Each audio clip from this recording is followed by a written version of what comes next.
నమస్కారం అండి. ఈరోజు అమెరికా వ్యాప్తంగా అన్ని రాష్ట్రాల్లో పర్యటించడానికి మాధవీలత గారు భారతదేశం నుంచి వచ్చారు. సనాతన ధర్మమే ధ్యేయంగా సేవ్ టెంపుల్స్ ముఖ్య ఉద్దేశంగా వచ్చారు. వారిని మరిన్ని వివరాలు అడిగి తెలుసుకునే ప్రయత్నం చేద్దాం. నమస్కారం మాధవీలత గారు. అమెరికా యాత్ర ఎలా జరుగుతుంది? చాలా అద్భుతంగా జరుగుతోంది. అద్భుతం అంటే ఏంటంటే ఇక్కడ ఉన్న మా అమెరికన్ హిందూస్ ఎవరెవరైతే ఉన్నారో ఈ స్థానికులు, వాళ్ళ ప్రేమ, వాళ్ళ అభిమానం, దూరంగా ఉన్న భారతదేశానికి దూరంగా ఉన్నాము అన్న ఒక తపన, ఇవన్నీ కూడా ఒక అందమైన ప్రేమ రూపంలో అలా నా మీద వెదజల్లుతూ ఉంటే అది కూడా ఎంత అదృష్టం ఉండాలి పొందడానికి అనిపిస్తోంది. మీరు న్యూజెర్సీ, వాషింగ్టన్ డీసీ, తర్వాత బోస్టన్, ఇంకా టెక్సాస్, కాలిఫోర్నియా ఇలాంటి రాష్ట్రాలు కూడా వెళ్తున్నారు. మీరు అంటే కొంతమంది కీ కార్యకర్తలతో కూడా కలుస్తున్నారు. అంటే ఎందుకు ఇలా మీరు సనాతనంని ఎందుకు ప్రమోట్ చేయదలుచుకున్నారు? అంటే విశ్వవ్యాప్తంగా ఎంతమంది అయితే భారతీయులు భారతదేశం నుంచి వెళ్ళి వాళ్ళ వృత్తిరీత్యా కానీ జీవనోపాధి కోసము ప్రపంచంలో రకరకాల దేశాల్లో స్థిరపడ్డారో వాళ్ళందరికీ కూడా ఈరోజు అమెరికా నుంచి నేను ఇచ్చే సందేశం ఏంటంటే, మీరు ఎక్కడైతే మీ జీవనాధారాన్ని వెతుక్కున్నారు అంటే ఫర్ ఎగ్జాంపుల్ అమెరికాలో ఉన్నారు, మిమ్మల్ని మీరు ముందు అమెరికన్ హిందూ కింద గుర్తించుకోవాలి. ఆ తర్వాత ఎవరి అమెరికన్ హిందూ, వీళ్ళేం పాటించాలి అంటే సనాతన హిందూ ధర్మాన్ని పాటించాలి. సో వీళ్ళు తమని తాము భారతీయులమని చెప్పాల్సిన అవసరం లేదు. తమని తాము వాళ్ళ అమెరికన్ హిందూ కింద చెప్పుకోవాలి. సనాతన హిందూ ధర్మాన్ని ముందుకు తీసుకొని వెళ్ళాలి. అఖండ సనాతన ధర్మ సామ్రాజ్యాన్ని స్థాపించాలి. అంటే ఒక హిందువు ఎక్కడ ఉన్నా ఇంకో హిందువుకి నేను ఉన్నాను నీ కోసము. ఇప్పుడు బంగ్లాదేశ్లో హిందూ చనిపోయాడు. ఇప్పుడు ఆ హిందువుని మీరు ఏమంటున్నారు? బంగ్లాదేశీ హిందూ అంటున్నారు కదా, భారతీయ హిందూ అనట్లేదు కదా. కానీ ఎవరతను? మరి ఏ దేశానికి తనను తాను కనెక్ట్ చేసుకోవాలి అని ఒక పెద్ద ప్రశ్న మిగిలిందా లేదా? ఈరోజు పాకిస్తాన్లో హిందూ ఉన్నాడు, ఇబ్బందులు పడుతున్నారు, పాకిస్తానీ హిందూ అంటున్నాం.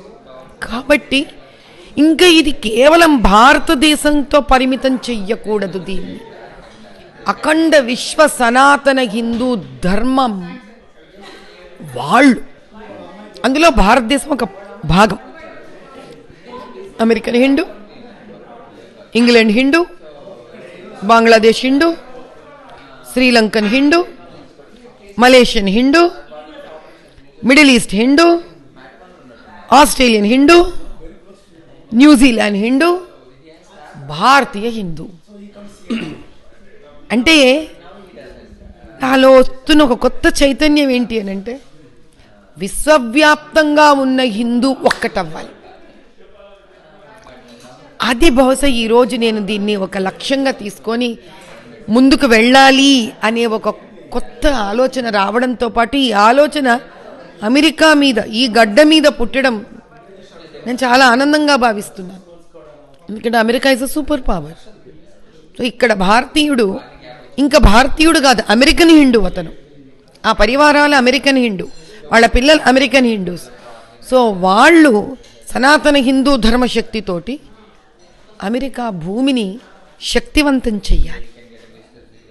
ఇక్కడ న్యాయం ఉండాలి అని కోరుకోగలగాలి, ఇక్కడ ధర్మం ఉండాలి అని కోరుకోగలగాలి. దాని వైపు ఒక సనాతన హిందువుకి ఆ ధర్మం అర్థం, విలువ తెలుసు కాబట్టి, సంపూర్ణంగా తెలుసు కాబట్టి హిందువులంతా ఒక్కటై అమెరికా భూమి మీదైనా కులము, ప్రాంతము, భాష అన్న భేదాలు లేకుండా అందరూ కలిసి ఈ గడ్డ పైన, ఇక్కడ గడ్డకు విశ్వాసం చూపిస్తూ, అంటే అమెరికాకి విశ్వాసం చూపిస్తూ ఇక్కడ సనాతన హిందూ ధర్మాన్ని ముందుకు తీసుకొని ఐకమత్యంగా వెళ్ళాలి. ఇది ప్రపంచవ్యాప్తంగా ఉన్న హిందువులందరికీ కూడా ఒక స్ఫూర్తిదాయకం అవ్వాలి. అప్పుడు అమెరికాలో, లండన్లో హిందువులు ఒకటి అవ్వాలి, ఇది చూసి ఆస్ట్రేలియాలో హిందువులు ఒకటి అవ్వాలి. ఇలా అయినప్పుడు ప్రపంచంలో ఎక్కడ కూడా ఏ హిందువు మీద కూడా అత్యాచారం చేసే ధైర్యం ఇంకెవ్వరికీ రాదు. అది నా లక్ష్యం. మిమ్మల్ని చూస్తుంటే ఒకప్పుడు వివేకానంద స్వామి చికాగోలో అమెరికా పర్యటనలో ఉన్నట్టుగా ఇప్పుడు మిమ్మల్ని అభినవ వివేకానంద స్వామితో పోల్చవచ్చా? మీరు దానిపై మీ అభిప్రాయం? పాపం వివేకానంద స్వామి వచ్చినప్పుడు ఆయన ఒక్కడిగా వచ్చాడయ్యా అమెరికాకి. ఆయన నాకన్నా మహానుభావుడు. ఈరోజు 5 మిలియన్ల అమెరికన్ హిందూస్ ఉన్నారు ఈ గడ్డ మీద. సో వివేకానంద గారు ఒక్కరే వచ్చి అంత సాధించగలిగితే మాధవీలత వెనకాల ఈరోజు 5 మిలియన్ల అమెరికన్ హిందూస్ ఉన్నారు.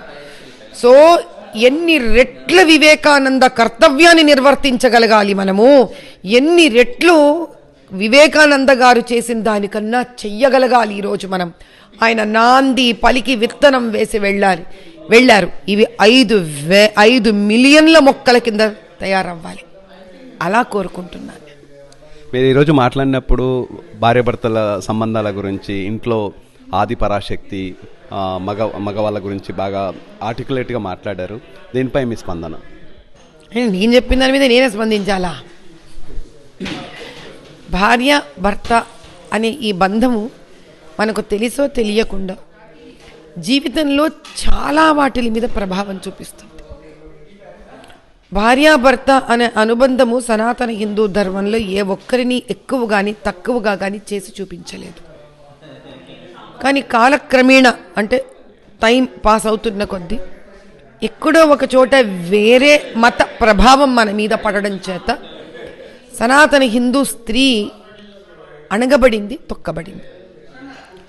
ఇది మనం ఇంకా ఇప్పుడు నవీన యుగంలో దీన్ని తెలుసుకొని స్త్రీని మళ్ళీ శక్తివంతురాలుగా సనాతన హిందూ ధర్మంలో చెయ్యాలి. ఎందుకంటే మనము వేరే మతాలలాగా ఆడపిల్ల మొహాలు మూసేసి తల నుంచి కాళ్ళ వరకు వాళ్ళని బందికానాలో వేసేసి వాళ్ళని మనం మతం అనే పేరు మీద అణిచి ఇలాంటి సాంప్రదాయం మంది కాదు. కాబట్టి ఇప్పటికైనా మగవాళ్ళు కూడా పురుషులు కూడా చక్కటి తండ్రిలాగా ఎలా ఉండాలి అని తపన పడుతున్నారు. ఒక చక్కటి భర్త అవ్వాలి అని కూడా తపన పడగలిగితే అటువంటి పరివారాలలో ఏ కష్టాలు నష్టాలు రావు.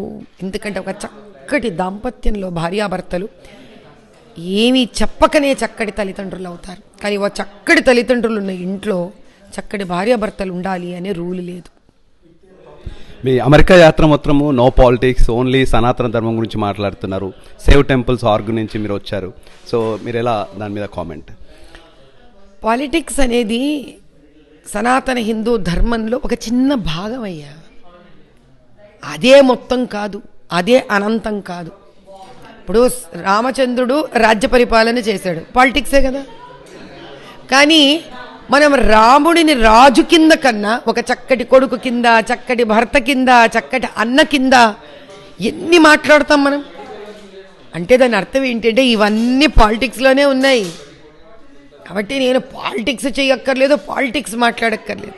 సనాతన హిందూ ధర్మం గుళ్ళ సంరక్షణ, ధర్మ సంరక్షణ, చక్కటి భార్యాభర్తల అన్యోన్య దాంపత్య సంరక్షణ, పిల్లల్ని గురించి ఒక సంరక్షణ, ఇలా ధర్మాన్ని ముందుకు తీసుకెళ్ళగలిగే విషయాలు కనుక నేను మాట్లాడి దానిని కనుక నేను స్ఫూర్తిదాయకం చేయగలిగితే అటువంటి నుంచి పుట్టిన ఒక పాలిటిక్స్ కూడా రామరాజ్య స్థాపన చేస్తుంది. కాబట్టి దానికోసం ఈ పనులు చేయకూర్చి రామరాజ్య స్థాపన కోసం నన్ను ఇంత అద్భుతమైన అందమైన అమెరికా దేశానికి తీసుకొని వచ్చి నా అన్నవాళ్ళు నా వాళ్ళు సనాతన ధర్మాన్ని ముందుకు తీసుకొని వెళ్ళాలి అని ప్రతి నిమిషము తపన చెందుతున్న అమెరికన్ హిందూస్కి పరిచయం చేయించి వాళ్ళందరితో కూడా ధర్మం గురించి సంభాషించగలిగిన ఒక అవకాశాన్ని, చక్కటి అవకాశాన్ని నాకు ఇచ్చింది SaveTemples.org వాళ్ళు.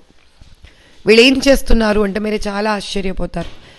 1000 మైళ్ళ దూరం భారతదేశం నుంచి అమెరికాలో ఉన్న ఈ సంస్థ భారతదేశంలో తిరుపతి, విజయవాడ కనకదుర్గమ్మ, భద్రాచలం లాంటి ఎన్నో సనాతన హిందూ దేవాలయాలు ఏవైతే రకరకాల కారణాల చేత ధర్మాన్ని ముందుకు తీసుకొని వెళిసిన ఈ దేవాలయాలు ఈరోజు స్వార్థ రాజకీయ ఉచ్చులో ఇరుక్కుపోయి అవి సనాతన హిందూ స్థానాల కన్నా వేరే మత పీడిత స్థానాల కింద మారకుండా తమదైన సర్వస్వాన్ని దానికి అర్పించి వీటిల్ని కాపాడాలని నిత్యము ఒక జ్యోతిలాగా కాకుండా ఒక కాగడాలాగా వెలుగుతున్న ఈ SaveTemples.orgకి ఏ భారతీయ సనాతన హిందువు ఎదురుపడినా తటస్థపడినా మీకు చేతనైన మీ వంతు ఒక ధర్మం వైపు మీ బాధ్యతను నిరూపించుకోవడానికి